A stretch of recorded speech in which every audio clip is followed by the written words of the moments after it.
ஒரு மாடு இருக்கு, அந்த மாடு மட்டும் அதிகமான பால் கொடுக்குதுன்னு வைங்க. அந்த பண்பை மட்டும் மரபியல் எடுத்து ஒரு மந்தையே உருவாக்குவாங்க. ஸோ தொடர்ந்து அதை என்ன பண்ணுவாங்கன்னா பிரீட் பண்ண அந்த இனமே உருவாகும். இப்படி உருவானது தான் இந்த பிராய்லர் கோழி. இதோடைய பண்பே என்னன்னா சதைப்பற்றாக இருக்கிறது தான். சரி, இந்த கோழிக்கு இன்ஜெக்ஷன் போடுறாங்களா, அது என்னது அப்படின்னு நீங்க கேட்பீங்க.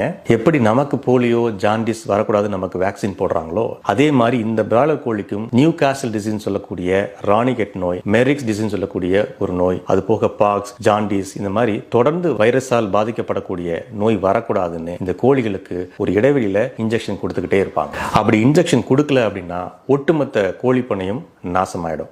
சரி, அப்ப எப்படி புசு புசுன்னு வருது அப்படின்னு நீங்க கேட்பீங்க. நம்ம வீட்டில் இருந்து எந்த வேலையும் பார்க்காம சாப்பிட்டுக்கிட்டே இருந்தா என்ன நடக்குமோ அதுதான் இந்த பிராய்லர் கோழிக்கும் நடக்குது. இல்ல நாங்க நம்பவே மாட்டோம் அப்படின்னு நீங்க நினைச்சீங்கன்னா சென்னை மாதவரத்தில் இருக்கக்கூடிய கோழி இன ஆராய்ச்சி மையம் இருக்கு, அங்க போய் உங்க சந்தேகத்தை நீங்க தீர்த்துக்கலாம். இதுதான்